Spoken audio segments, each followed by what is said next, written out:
Vocês já deram um presente para uma pessoa? Amém. Essa água acho que é daquela. Não, era senhor.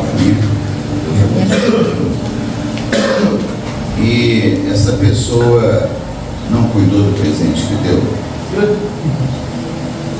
Quem já teve essa experiência?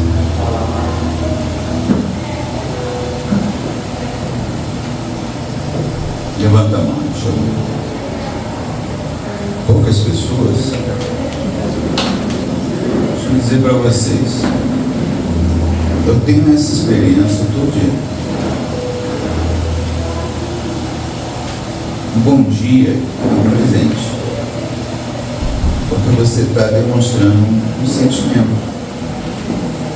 Você está presenciando uma pessoa com um bom dia, porque nenhuma palavra volta vazia sobre o mundo das escrituras sagradas. Nenhuma. Toda ela tem o seu efeito. Por isso que a gente tem que ter cuidado do que a gente deseja, do que a gente fala, porque as palavras, elas têm força, elas trazem um significado. E ela está demonstrando que está no seu coração. Então, quando você de repente pega e fala assim, bom dia, Dani. É diferente de você falar assim, bom dia, Dani. Observaram que o tom de voz determina, inclusive, o seu bom dia. Aqui na congregação eu falo para as pessoas o seguinte: vocês têm que aprender a temperar o tom de voz e as palavras. O que é temperar o tom de voz e palavras? É você falar e tratar as pessoas como você gostaria de ser tratado. E a gente não fica sensível a isso. Pelo contrário, nós colocamos o nosso sentimento, os nossos dissabores, a ira, a raiva, e muitas vezes achamos que as pessoas estão ao nosso serviço. E detalhe, 0800. Queremos que as pessoas nos sirvam e achando que temos esse direito.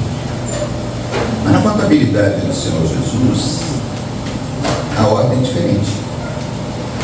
Bispo, se for projetar a Bíblia, é humilde, corrigido e fiel. Para o Senhor Jesus, a contabilidade é outra. Maior é o quê? Certo. O primeiro é o último.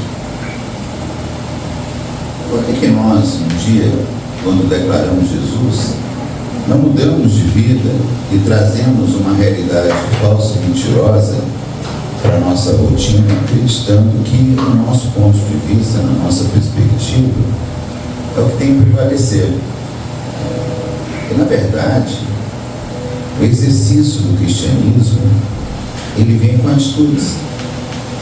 Mas a palavra de Deus, sobretudo nesse cenário de hoje, ele afirma que não é pelas obras que nós seremos alcançados com a salvação. É pela graça. A graça nada mais é do que o amor imerecido. A gente não ama porque as pessoas merecem ser amadas. A gente ama porque a gente decidiu amar as pessoas como elas de fato são. As pessoas não têm que se adaptar a nós porque nós gostaríamos que as pessoas fossem desse jeito ou do outro jeito. Não. As pessoas são exatamente como Deus as formou. E a gente quer criar um padrão, quer amoldar um padrão que não existe. Jesus, ele não falou que as pessoas têm que ser moldadas para nos agradar. Não. Quando ele nos chama com propósito. Quem crê, diga amém. O chamado de Deus, ele é revogado no entendimento de vocês? É só para reflexão. Deus te chamou, daqui a pouco ele fala, não quero mais. Não me arrependi, não quero mais trabalhar contigo. Eu acho que você não está trabalhando dentro do que eu esperava, então segue sua caminhada, eu vou escolher um outro aqui. Tem algum cenário bíblico que determina isso? Não. Por que nós fazemos isso com as pessoas? Tratamos as pessoas como se fossem descartáveis, como se o valor delas é o que ela pudesse oferecer a nós. Por que nós entendemos que aquilo que nós acreditamos é mais importante do que o que deveríamos fazer diante do que Deus nos chamou? Observa que esses porquês, eles trazem questionamentos, porque é contrário ao que o Senhor escreveu para nós. Então, o porquê, o não deve existir. Talvez o não deve existir quando você nega a si mesmo para ir após a Cristo. Talvez o não caiba e venha dar certinho, encaixar como uma pedra ou uma peça de um quebra-cabeça. Mas quando a nossa mãe engravidou de cada um de nós, essa gravidez em muitas famílias trouxe alegria e outras tristeza. Mas ninguém parou para pensar, tanto na alegria quanto na tristeza, que havia um propósito de Deus na gestação. Não é a notícia, está grávida, não. Ali começa uma história. Uma história que Deus escreveu antes dessa criança ser fecundada no ventre. Porque é um propósito de Deus em todas as coisas. Deus, quando chama, Ele chama já com tudo desenhado, com tudo escrito. A gestação, como vai ser, como essa criança vai desenvolver, se ela vai vir ou não perfeita, como vai ser após o nascimento, como vai ser o parto, como vai ser a caminhada dessa criança, as enfermidades que ela vão ter durante a vida, que seja uma gripe, resfriado, até algo mais sério. Então está tudo escrito, porque essa criança ela veio através de um chamado. Ela veio através de um chamado. Vocês vieram ao mundo porque Deus os chamou a estar aqui. Esse mundo, ele não é nosso, ele é temporal, ele é passageiro. Todas as coisas aqui têm prazo de validade. Todas as coisas aqui têm prazo de validade. Mas a glória do Senhor, ela é eterna, não tem prazo de validade. Na glória do Senhor não se come, não se bebe, não se veste, não tem fome, não tem doenças, não tem enfermidade. Na glória do Senhor, chama-se a perfeição. Só que para alcançarmos essa perfeição, Deus não condicionou, mas orientou que nós podemos alcançar ela ou não pela livre escolha. Porque a Bíblia não nos obriga. Não. A Bíblia nos orienta e nos dá a oportunidade de sermos transformados. Mas é só se a gente quiser. Quando a gente não quer, a gente segue um caminho difícil, doloroso, com muita dor e sofrimento. As coisas não decolam, as coisas não vão adiante, porque não há entendimento da vontade de Deus e o propósito de Deus nos chamar.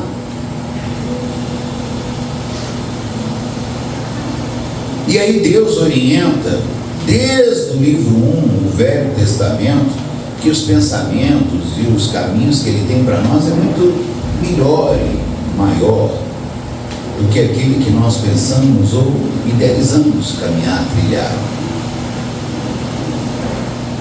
Isaías 55. Mas aquilo que foi escrito lá atrás, tanto o nosso amado e glorificado Mestre, o Senhor Jesus Cristo, trouxe à luz, a evidência diante dos fariseus, dos saduceus, dos escribas, chamando a atenção deles a estarem atentos ao que os homens de Deus falaram, sobretudo no Pentateuco, que são os 5 primeiros livros. E pediu que eles não fizessem nada diferente, porque senão eles estariam sendo atores. Por quê? Ator é aquele que representa. Ele não é aquele personagem, ele está representando o personagem. E nós representamos personagens ao longo da nossa vida para nos adaptarmos a outras pessoas ou sermos aceitos em alguma sociedade, fugindo totalmente o plano do qual Deus nos preparou e nos chamou. E seguimos um caminho que não é aquele que Deus tem para nós. Aí vem a escassez, ausência de grana, terra seca. Quantos participaram de momentos críticos, difíceis, de terra seca no Velho Testamento, porque não obedeceram a Deus? Mas a chuva serode, aquela que irriga, aquela que traz alegria, aquela que traz a bonança, a prosperidade de Deus, gente, ela não é uma coisa material. Material é uma consequência. A prosperidade de Deus é algo espiritual. É o que você acumula lá na glória do Pai. É o que você, de repente, está construindo para o Senhor na glória. Essa é a prosperidade. Mas as pessoas buscam uma prosperidade passageira, temporal e que tem prazo de validade. Acaba. Carro acaba, roupa acaba, alimento acaba, a vida acaba. Dá para entender que não é essa a prosperidade que Deus tem para vocês? Aleluia. O que Deus tem para vocês é eterno. Amém. Glória a Deus. Não expira, não tem prazo de validade. Mas quando se trata de salvação, as pessoas acham que é só um nome, uma frase formada num para-choque de caminhão na estrada que você lê. Crede no Senhor Jesus e será salvo tu e tua casa. Mas crer em Jesus Cristo requer renúncia, negação, sacrifício. Não por peso e nem por cobrança, mas por decisão. Sacrifício e renúncia porque nós somos carne, a carne grita. Ela é contrária ao Espírito, como está em Gálatas capítulo 5. Mas para que a gente tenha esse entendimento e seja transformado pelo entendimento da palavra, que tem poder para transformar, nós precisamos então conduzir a nossa vida dentro do manual sagrado. Eu chamo de Bíblia Sagrada. Porque o que Deus deu a conhecer está escrito, o que não está escrito não nos diz respeito. Então a Bíblia por si só nos basta e nos traz entendimento do poder e autoridade que há em Cristo Jesus, pelo sacrifício, pelo sangue, pelas chagas, por todo o martírio, por todo o julgamento. Alguém sofreu no meu lugar, alguém se propiciou daquilo que era para eu passar. Não, eu não tenho que passar novamente. Por que nós escolhemos o sofrimento em vez da alegria? Porque insistimos nas coisas que são enganosas. Uma alegria temporal, uma alegria passageira, isso não une a gente ao Senhor.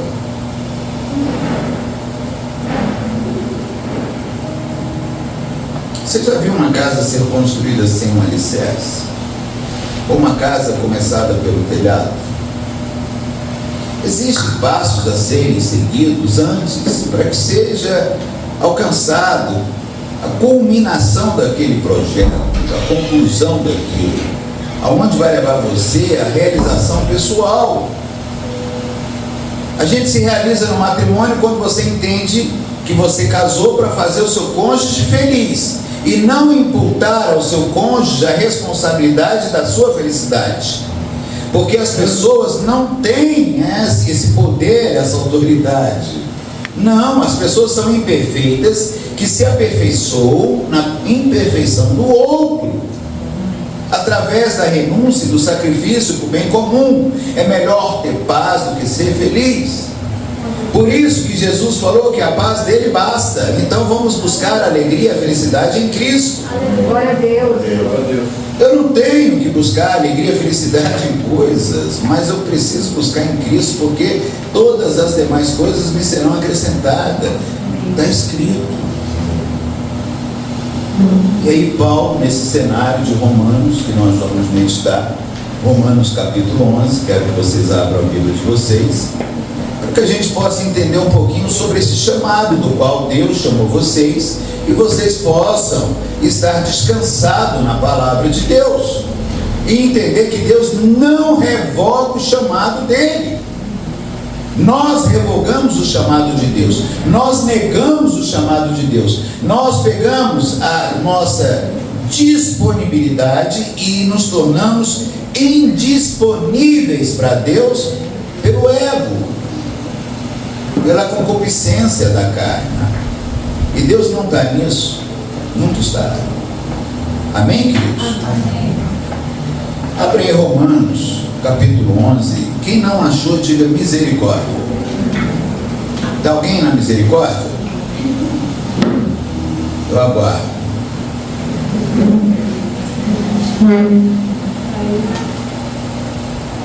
Acharam? Glória a Deus. Glória a Deus. Então vamos meditar nesse livro, que é o maior tratado teológico do Novo Testamento. Por quê? Porque ele expõe um plano glorioso da redenção. É um projeto de Deus que recua a eternidade antes dos tempos eternos. Observa que Deus decretou todas as coisas para louvor da sua glória. Esse louvor é uma adoração. Se eu não entender quem é Deus, ele não vai ser respeitado como autoridade. Então, tudo seja para louvor, glória, adoração daquele que me fez, me criou e criou todas as coisas. E aí eu vou viver com alegria, com coração em paz, porque tudo que está acontecendo na minha jornada, na minha vida, é um propósito de Deus, e eu tenho que estar com o coração descansado.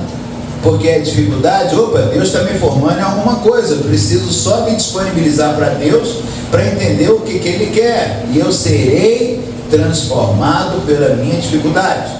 Se é uma bonança, uma alegria, eita glória, né? Mas se é uma tristeza, eita glória também. Porque gloriar a Deus só em algumas coisas. Se a palavra fala para gloriar a Deus, sobretudo na perseguição. Olha o que Jesus falou: ama teu inimigo. Ele não pediu para você orar pelo teu inimigo, ele falou: ama teu inimigo. E não tem como amar uma pessoa sem demonstrar com atitudes a sua presença, esse amor declarado através do que? Do comportamento. Palavras, abraços, acolhimento, servidão, cuidado, compaixão. As pessoas não estão mais amando como o Senhor pediu. Fizeram do amor de Deus algo negociável. Como é que eu vou amar uma pessoa que tem um coração ruim? Gente, é esse que tem que ser amado. É esse que tem que ser alcançado para ser transformado. Mas as pessoas não querem isso. As pessoas querem amar pessoas que são convenientes e úteis para elas. Não, eu gosto dessa pessoa aqui, porque essa pessoa aqui está sempre presente na minha caminhada, sempre presente na minha vida. Mas será que você amaria essa pessoa se essa pessoa só te admoestasse, só te exortasse? Você amaria ela da mesma forma se você fosse só chamar a atenção por essa pessoa? Como é que uma criança ama um pai que corrige ela? Por isso nós temos que ser como criança. Não guardar mágoa, não guardar rancor. O perdão tem que ser genuíno. Eu te perdoo e continua o relacionamento. O filho é assim com o pai e mãe. O filho que não tratar um pai e a mãe com isso é falta de reverência. O único mandamento com promessa é honrar pai e mãe. Então pai e mãe, queridos, olhem para mim. Pai e mãe devem ser honrados. Mas estão pegando aí versículos isolados, sem contexto, falando que deixará pai e mãe, unir-se a uma mulher em um só corpo, e pai e filho está abandonando pai e mãe. É uma grande anátema. Joga isso a Satanás. Aonde que você vai abrir mão de um pai ou uma mãe? Todo o sofrimento que o pai e a mãe passou para que você chegasse até aqui, você vai desonrar isso? Você nem sequer se lembra quantas noites o seu pai e sua mãe ficou velando você porque você não dormia. Uma barriga que doía, uma dor no corpo, uma dor do crescimento, uma fome, uma urina, uma fralda mijada, uma fralda cheia de caca.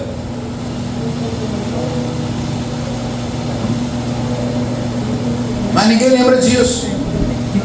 Quantas vezes seu pai e sua mãe deixou de comer um pedaço de carne para que você pudesse comer melhor que eles? E você não reconhece isso.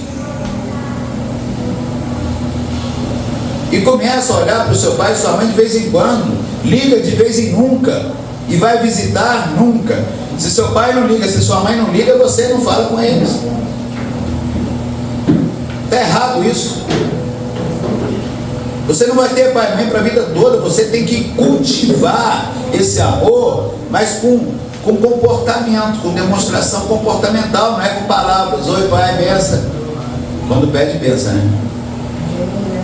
Aí depois fala assim, tá tudo bem? Tá, então tá, tô ligando só para saber se tá tudo bem. Não espera nem o pai dar tchau, já desliga.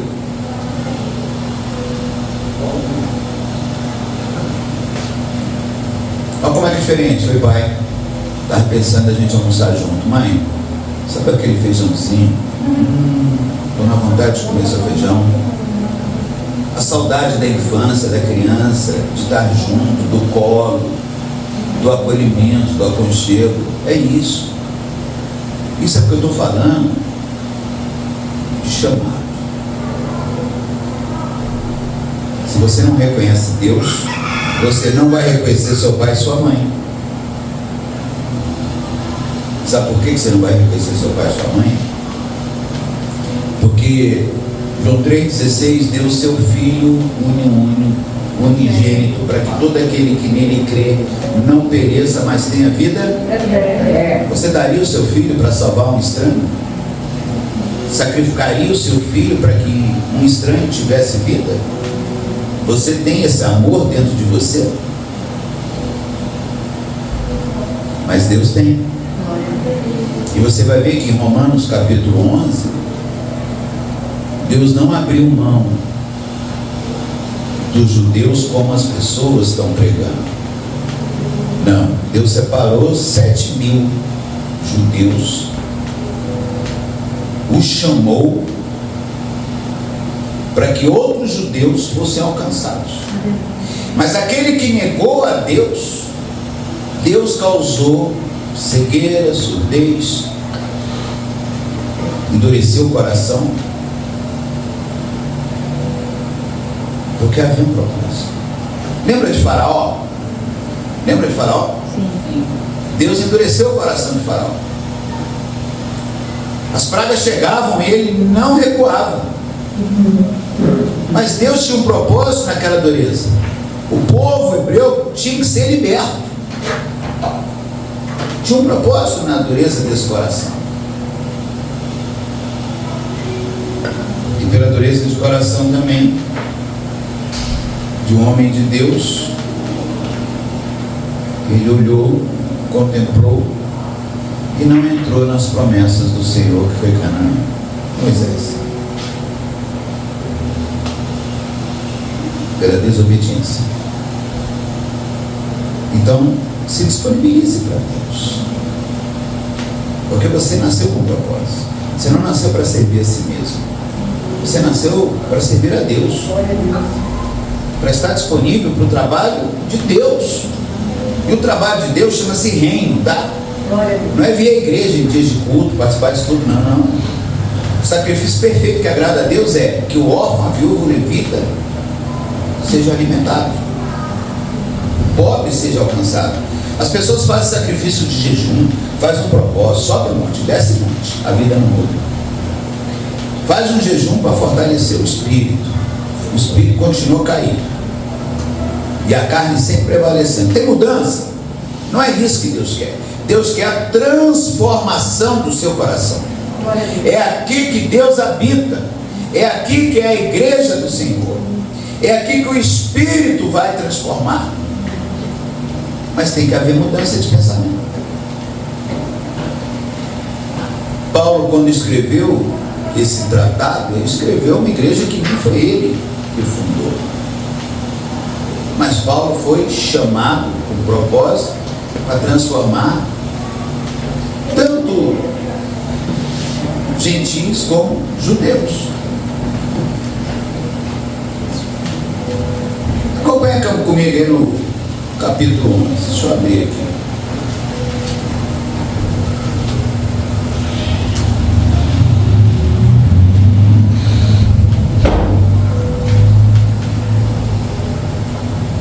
Versos 1.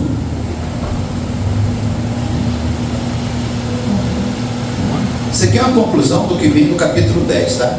Ninguém pode alegar que não teve oportunidade de ser alcançado pelo Senhor Jesus, porque Deus dá oportunidade diariamente. Nós que negamos isso.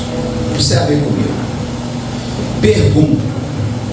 Pergunto, pois, Almeida Corrigido e Fiel, está lá: porventura rejeitou Deus o seu povo?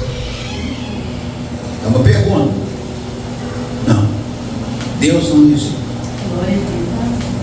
a não ser que você não queira Deus. Mas se você buscar Ele, Ele está pronto. De modo nenhum, porque eu também sou israelita, da descendência de Abraão, da tribo de Benjamim. Deus não rejeitou o seu povo, povo a quem de antemão conheceu.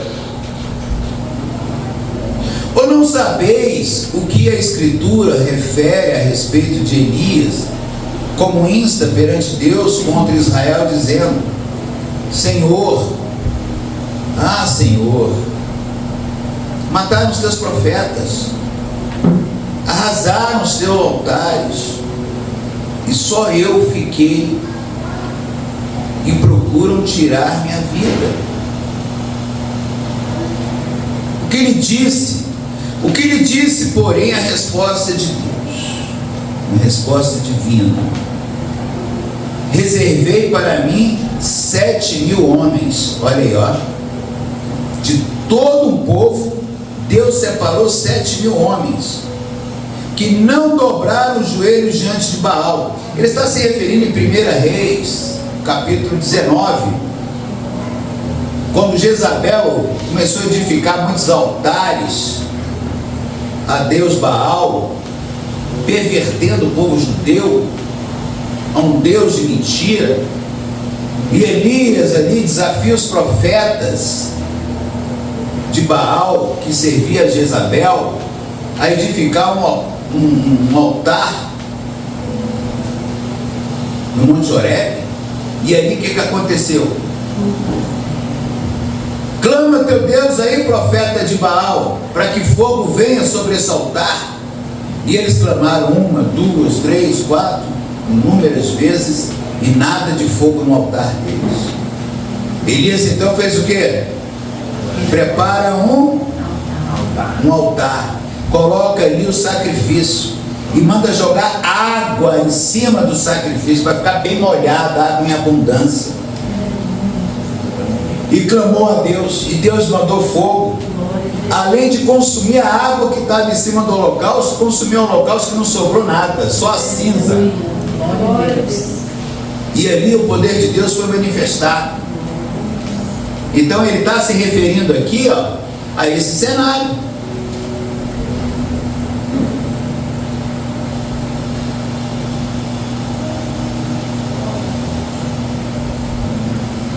Então, Deus não rejeita o seu povo a quem clama por Ele. Por que não rejeita? Elias é um testemunho forte desse cenário, que dá testemunho da realidade, da autoridade de Deus. Então, Senhor, mataram os teus profetas, arrasaram os teus altares, e eu fiquei e procuro tirar a minha vida. Deus vai e exalta Elias. Só para Elias entender que o governo está com quem?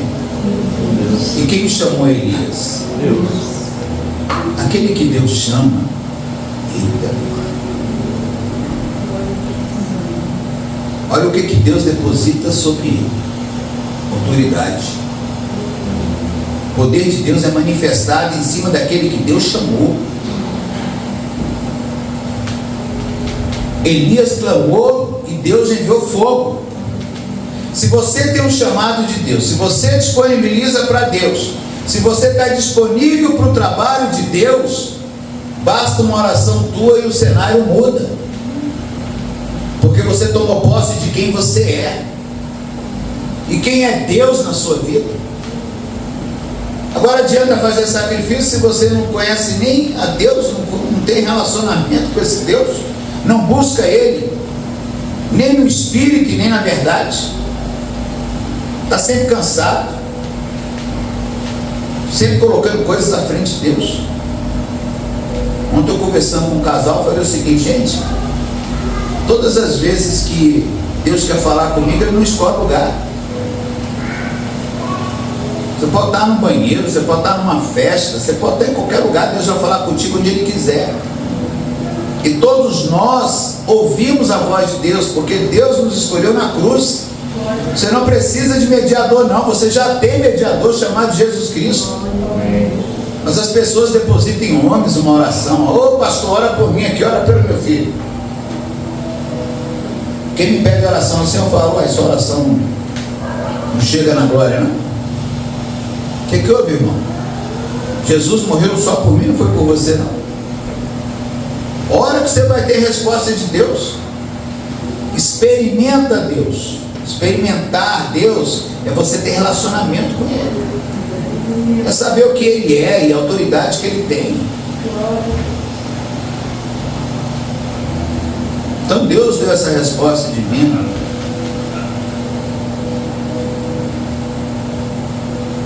Quem lhe disse, versos 4: quem lhes disse, porém, essa resposta que veio de Deus: reservei para mim 7.000 homens. Então Deus, aqui comprova que Deus separa alguns sim. Esses alguns não dobram os joelhos diante de Baal, diante de mentiras, enganações, ilusões, concupiscências da carne, da vida, aquilo que a vida te oferece. Não, porque tem entendimento de quem é Deus e que você representa para Deus, e sabendo que você é um propósito de Deus, você tomou posse. Assim, pois, também agora, no tempo de hoje, sobrevive um remanescente segundo a eleição da graça. Nos dias de hoje ainda existem pessoas que são escolhidas por Deus. Então você tem que tomar posse. Se você não tomar posse, como é que você vai orar? Como é que sua oração chega? Como é que a sua vida muda? Como é que as coisas se transformam? Se você não tem autoridade.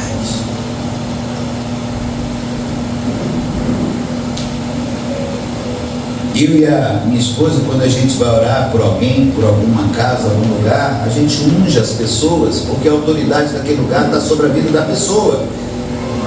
Então a pessoa tem autoridade sobre aquele lugar, botou o pé, tem autoridade aqui, ó. Deus colocou eu aqui como autoridade. Vai lá e ora, vai lá e unge. Você tem poder e autoridade. Mas não se esqueça, existe o sacerdote para poder te abençoar, não como mediador e não como intercessor junto a Cristo, mas fortalecendo uma grande batalha, porque nenhum general luta sozinho. Tem sempre um canga, tem sempre alguém ali para poder te dar cobertura. Glória a Deus. Mas quem está na frente do fronte ali guerreando tem a autoridade que Deus deu. Levanta a tua mão, vai lá e abençoa, ore, unge. Nessa época seca tem muita virose, muita bactéria, né? Tudo é virose agora. Ninguém faz mais exame, tudo é virose. Você vai no médico, não pai, isso é uma virose, vai passar. Às vezes morre, né? É virose. Verso 6: e se é pela graça, já não é pelas obras, do que contrário à graça já não é a graça. Então Deus faz, não porque você está realizando obras, fazendo ações sociais, cuidando de alguém, sendo mantenedor de uma obra cristã, não. Deus faz porque Ele te ama. A graça é o amor nesse. Então Deus faz por decisão, por amor a Ele. Que diremos, pois? O que Israel busca, isso não conseguiu, mas a eleição o alcançou, e mais foram endurecidos. Deus, então, endurece o coração dessas pessoas que não reconheceram Ele, os judeus. No versos 8, como está escrito, Deus lhe deu espírito de entorpecimento, olhos para não ver, ouvidos para não ouvir, até o dia de hoje. Sabe o que é entorpecimento? Sabe quando você toma uma medicação para uma dor, e quando a medicação é muito forte, você fica meio aéreo, sonolento? É isso. As pessoas entram numa letargia, né? Não se movimenta, fica ali. Não há mudança. Não é isso que Deus quer. Então Deus lhe deu espírito de entorpecimento. Meu Deus. Aquele que não consegue decolar, aquele que não consegue sair do lugar, aquele que está separado, aquele que eu não consigo fazer diferente. Eu tento, mas não dá certo. Você está com espírito de entorpecimento, porque você não ouve a voz de Deus, você não está disponível para Deus, você está disponível para si mesmo. Então muda isso. Você nasceu com propósito, você foi chamado com propósito. Então ouça a voz de Deus até o dia de hoje. Está aí, ó, olhos para não ver e ouvidos para não ouvir até o dia de hoje. Se você não consegue ouvir a voz de Deus e ver o que Deus está fazendo, você está em latência, você está em letargia, você está entorpecido por esse espírito. E aí Davi diz assim: torne-lhes a mesa em laço, armadilha, em tropeço e punição. Escureçam-lhes os olhos para que não vejam e fiquem para sempre encurvadas as suas coisas. Então o povo está ali, separado, uns escolhidos e outros deixados de lado. Deus endureceu o coração deles, porque não reconheceram a Deus. Aí no versos 11 até o versos 24, Deus então oportuniza quem? O povo gentil, quando ele vai podar os ramos para que seja enxertado os gentios nesses ramos e receber da videira. Apocalipse capítulo 22.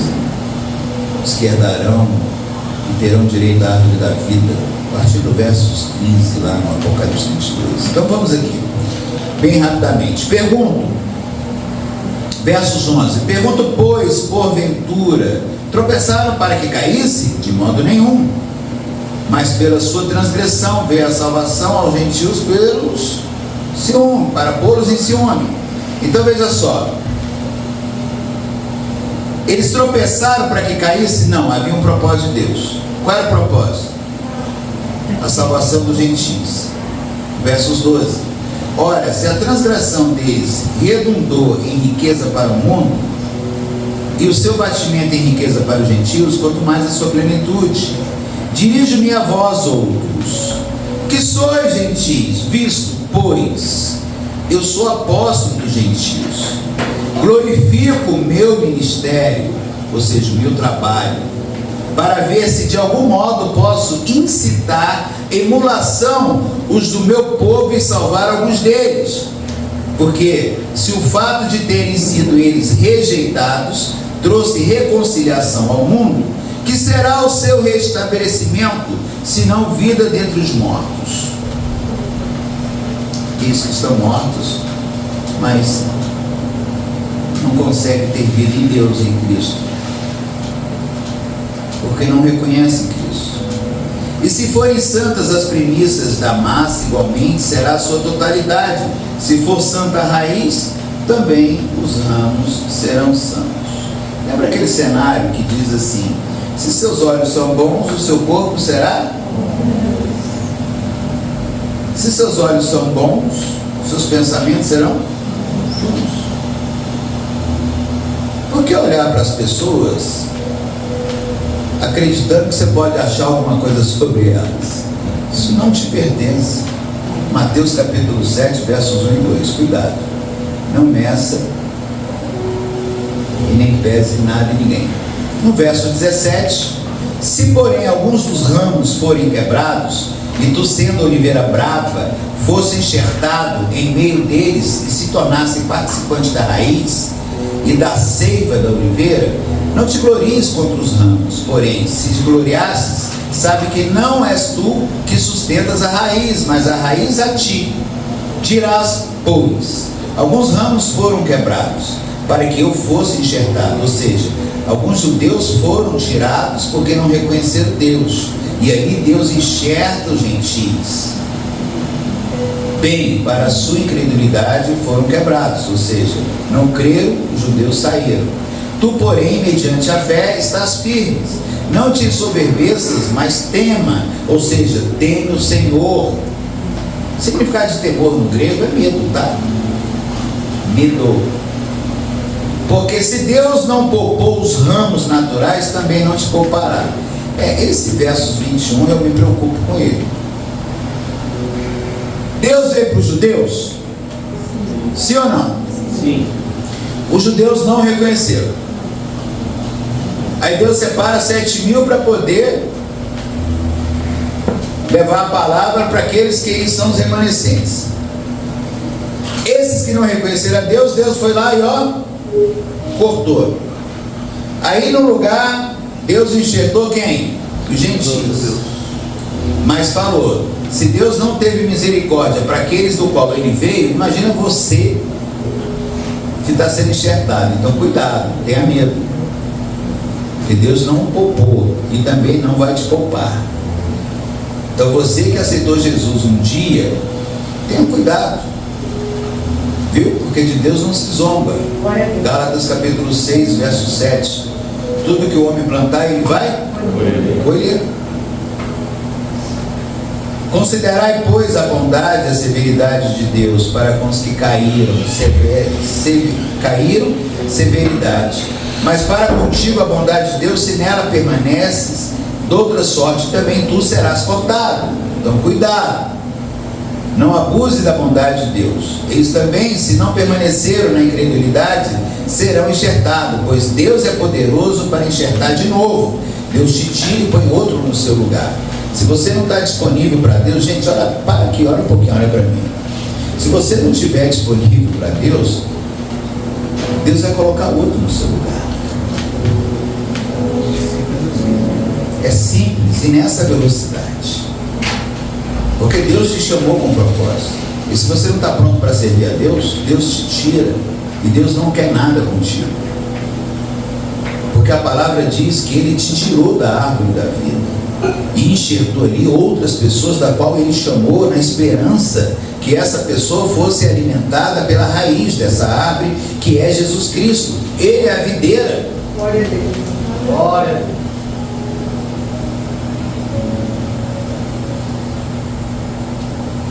Não queira ser cortado por Deus. Se a sua vida não está boa, não anda direitinho, pensa se você não tiver Deus.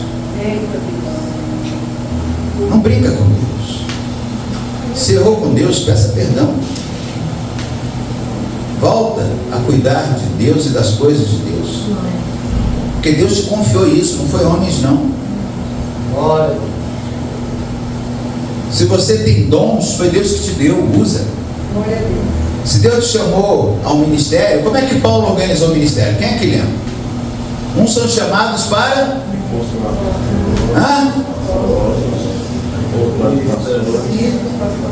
apóstolos, bispos, pastores, obreiros, diáconos, evangelistas, missionários. Ele organizou tudo, não foi? Por que diante desse chamado você nega? Você fala, eu não quero. Fala para mim, eu não quero mais isso. Aí você está dizendo para Deus aqui nesse cenário que você nega o seu chamado. Sabe o que Deus vai fazer contigo? Vai te cortar como cortou os judeus. E você, como gentil, será cortado porque Deus não teve misericórdia deles. Porque não reconheceram a Deus e não honraram a Deus no chamado. Se você quer ser cortado por Deus, o cão volta ao vômito e o porco à lama. Você vai voltar àquela vidinha que você estava. Porque se você não tem caminho e relacionamento com Deus, você vai voltar para onde? Se não para o mundo. Para os rudimentos que você vivia no passado. É hora de transformação, é hora de mudança. Glória a Deus. Se disponibilize para Deus. Queridos, eu não sei vocês, mas eu entendi, eu tenho um chamado. Glória a Deus. Deus me deu dons e Deus não revoga os dons. Deus não revoga o chamado, está escrito aqui. O que ele faz? Ele te aparta dele. Se você não reconhece e não teme, Deus não quer nada contigo. Deus nos deu Jesus justamente por isso. Foram quebradas 6 alianças antes. Consolidou a 7ª em Cristo porque foi a aliança perfeita. Jesus não decepcionou Deus. Porque Ele é o próprio Deus encarnado. Ele era o Verbo que se fez carne. João capítulo 1, está escrito. Ele estava lá na fundação. Então não permaneçam você na incredulidade. Versos 23. Porque serão enxertados, pois Deus é poderoso para enxertar de novo. Ele tira você e Ele vai botar outras pessoas no seu lugar. Pois se fosse cortado, de que por natureza era essa oliveira brava, ou seja, seu coração duro, braveza, sua razão, seu ponto de vista, sua forma, não vou mudar, eu sou assim. Continua nessa pegada aí. Não se permita ser transformado, não, você vai ver o machucado, o tamanho do prejuízo. Sem falar que Deus não quer parte contigo. Então, contra a natureza enxertada em boa oliveira, quanto mais não serão enxertados na sua própria oliveira aqueles que são ramos naturais.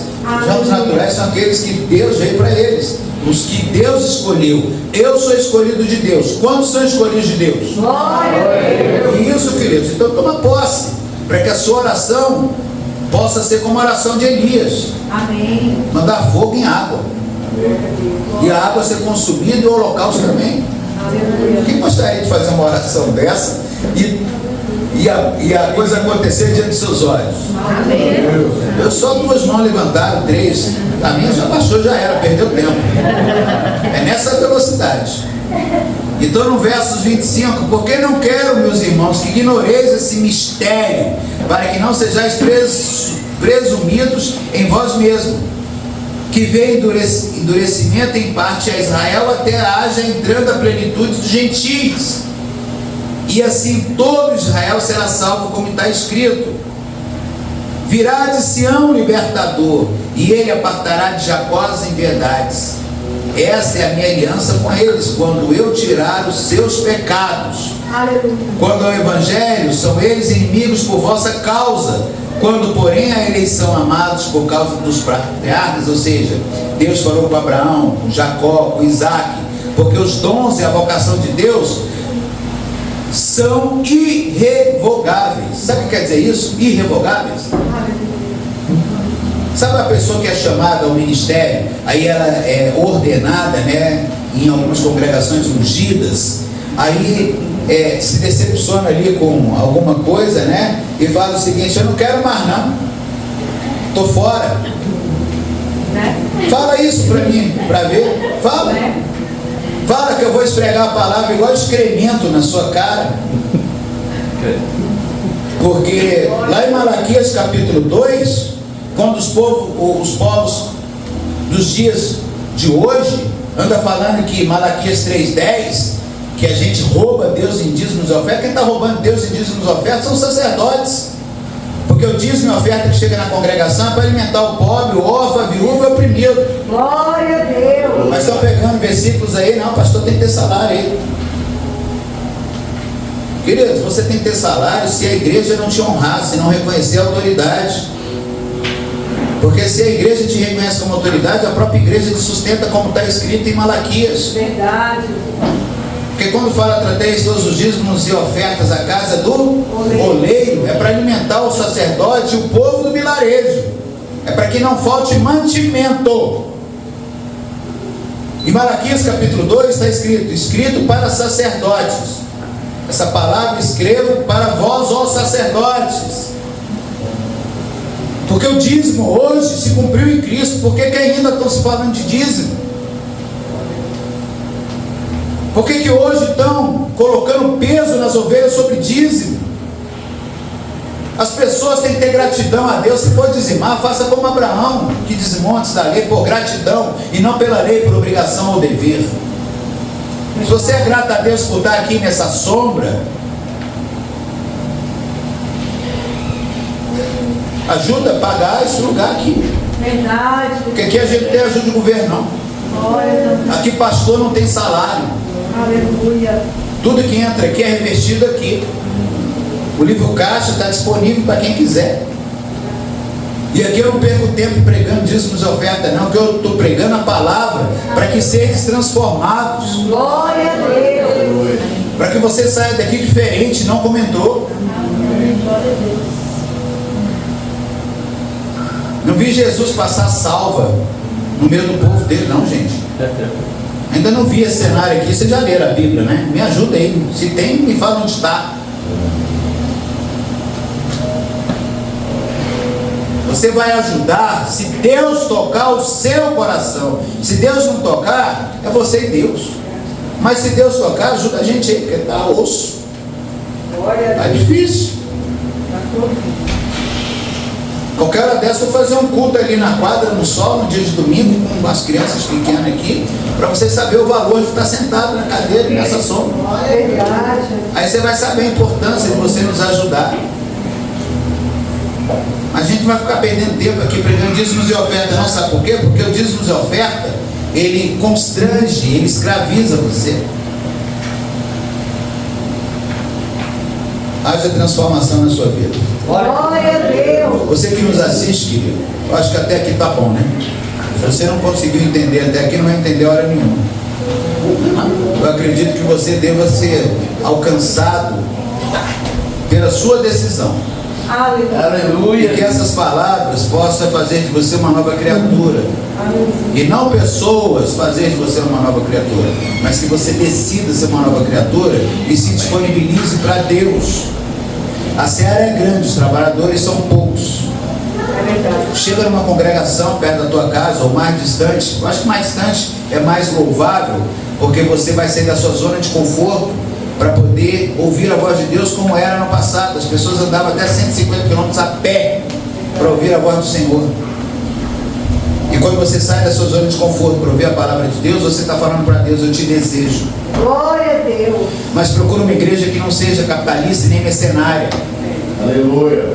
Porque 1 Pedro capítulo 5, versos de 1 a 4, Pedro diz aos presbíteros que são presbíteros com ele: apacentar o rebanho que pertence a Deus, não por torpe ganância e nem por domínio próprio, Glória a Deus. mas servindo como exemplo. Seja um exemplo. Aleluia. Seja o primeiro a servir, o primeiro a se disponibilizar, o primeiro a ajudar na obra, assim que você seja lembrado disso. Tá Aleluia. bom, querido? Agora, se você não entendeu nada disso, anátema para você. Bom final de semana. Deus te abençoe.